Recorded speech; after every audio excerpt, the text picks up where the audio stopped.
जादुई टीवी। सुनो, तुम्हारे बाबूजी तो कब के गुजर गए। अब उनका जो सामान है वो पड़े पड़े कबाड़ा हो रहा है। बेच ही दो, कुछ पैसे आ जाएंगी। बात तो सही है। अगले संडे फुर्सत में यही करेंगे। अगले संडे रोहित सारा सामान कबाड़ी को घर बुला के दे देता है। तभी उसकी नजर बाबूजी की पुरानी टीवी पर जाती है, जो इतने सालों तक कूड़े में पड़ी थी, फिर भी चमचमा रही थी। टीवी तो देखो, जैसे एकदम नई हो। हाँ, बाबूजी को टीवी देखना बहुत पसंद था। उनका सपना था कि वो टीवी पे आए। एक बार मौका भी था जब वो अपने गांव के गाने सुनाने किसी चैनल पर जाने वाले थे, पर मैं और मेरा भाई लड़ पड़े और बाबूजी को घर पर ही रुकना पड़ा। चला के देखें क्या? हाँ, क्यों नहीं, देख लेते हैं, शायद ही चले। बाबूजी ने उस लड़ाई के दिन के बाद टीवी देखना ही छोड़ दिया था। टीवी चालू करने के लिए उसमें केबल वायर लगा दिया जाता है। एक न्यूज चैनल चालू हो जाती है।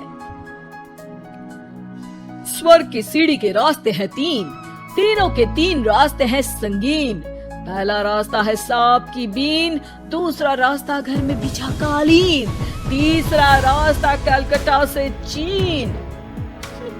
ये क्या बकवास खबर है, कुछ अच्छा लगा दो। अरे आप बोलो तो सही, कोई अच्छी खबर सुना देता हूँ। मेरा तो काम ही खबर देना है। अरे बाप रे, टीवी बात कर रही है। हाँ, ये न्यूज वाला मुझसे।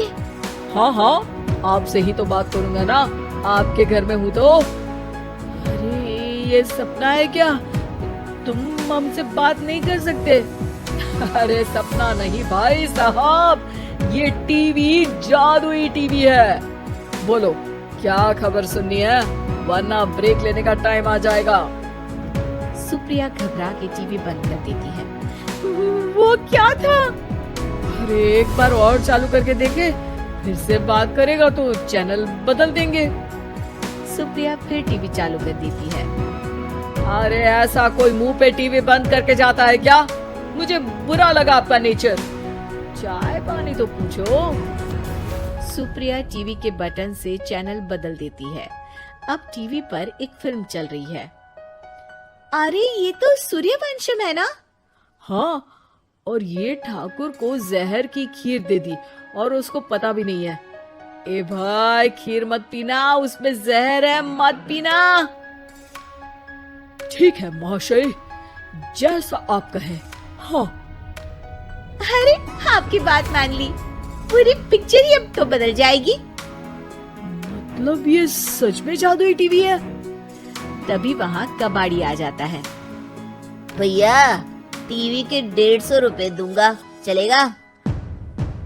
अरे 1.5 करोड़ में भी ना दे तुमको ये टीवी हम। अरे 1.5 करोड़ खरीदने को होते तो तुम्हारे घर में ये पानी चाय नहीं पीता, अंबानी या टाटा के घर बैठा कोल्ड कॉफी पीता। रोहित कबाड़ी का हिसाब करके उसे वहाँ से चलता करता है और अपने भाई शशिकांत को फोन लगा के बुलाता है। शशि थोड़ी ही देर में वहाँ पहुँच जाता है। क्या हो गया भैया? अरे बाबूजी का टीवी याद है? हाँ, जिसमें घुसे रहते थे हमेशा वो, और अपने को कुछ नहीं देखने देते थे। अरे वो अब जादुई टीवी बन गया है।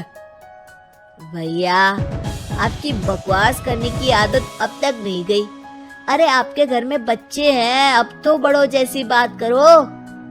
रोहित जाके टीवी चालू कर देता है। टीवी पर एक जादू का शो हो रहा है जिसमें एक जादूगर है। अब मैं अपनी टोपी में से कबूतर निकालूंगा। श्रिंग ब्रिंग शरिंग बम फपा फुफी फुफा पाउ। टीवी से कबूतर निकलता है और शशिकांत के सर पर आकर बैठ जाता है। भैया, ये क्या हो रहा है? भैया इसे उड़ाओ। ए कबूतर, जा जा कबूतर, चल निकल। अब मैं टोपी में से सांप सुनते ही शशिकांत कांप जाता है और भाग के टीवी बंद कर देता है। भैया सॉरी भैया, मैं समझ गया ये सच में जादुई टीवी है, पर एक बार और ट्राई करते हैं। पर भाभी कोई दूसरा चैनल लगावा, जिसमें डर ना लगे। सुप्रिया टीवी चला देती है और न्यूज लगा देती है। अरे कितने दिनों बाद मुझे याद आया, बताइए क्या खबर सुनाओ। और ये नया आदमी कौन है? ये मेरा भाई है शशिकांत। ओह यस, वही है ना जिससे तुम लड़ लिए थे किसी बात पे और तुम्हारे बुढ़ाओ पिताजी गुस्सा हो गए थे और टीवी को संन्यास दे दिया था। हैं? तुमको कैसे पता ये सब? इस टीवी में रहने वाले आदमी से लेकर कबूतर तक को तुम्हारे बाबूजी और तुम्हारी बातें पता है, इसलिए तो ये जादुई टीवी है। ये टीवी क्या कर सकती है वैसे? तुम जो मांगो दे सकती है, कहानी बदल सकते हो, खबर बदल सकते हो, कोई चीज मांग सकते हो। अरे भैया, ये टीवी मैं लेके जा रहा हूँ। बाबूजी का लाडला तो मैं ही था ना। अरे ऐसे कैसे? मैं बड़ा बेटा था, अब तक मेरे घर में टीवी थी ना। अब तक कहाँ गए थे पिताजी के लाडले? तुम्हारी गलती का एहसास भी है। अरे भैया ज्यादा ना बोलो वरना भूल गए, आपके दांत तोड़ दिए थे मैंने उस लड़ाई में। मेरी बीवी के सामने मेरी बेइज्जती करता है। रुक। दोनों भाई हाथापाई पे उतर जाते हैं। रुक, बताता हूँ तुझे कि कौन बड़ा है। अरे छोटे का दम तो देख लीजिए आप। ये खबर आपके बाबूजी को देता हूँ। तभी टीवी अचानक बंद हो जाता है। अरे शायद टीवी नाराज हो गया। और लड़ लो, आए बड़े खली बनने। टीवी से एक तेज रोशनी निकलती है और टीवी में बाबूजी दिखाई देते हैं। बाबूजी आप? इतना चकरा क्यों रहा है? अपने बाप को नहीं पहचानता क्या? ये तो ऐसा ही है बाबूजी। प्रणाम बाबूजी।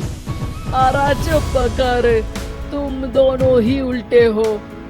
तुम्हारी वजह से मैंने टीवी में आने के सपने को छोड़ दिया, तुम्हारी लड़ाई की वजह से। और तो और, जितना मैं अपनी बीवी को नहीं देखता था उतना टीवी को देखता था, वो भी छोड़ दिया तुम दोनों की लड़ाई की वजह से। और अब मरने के बाद जब मैंने टीवी को जादुई टीवी बना दिया तो भी तुम इसका फल लेने की जगह लड़ रहे हो।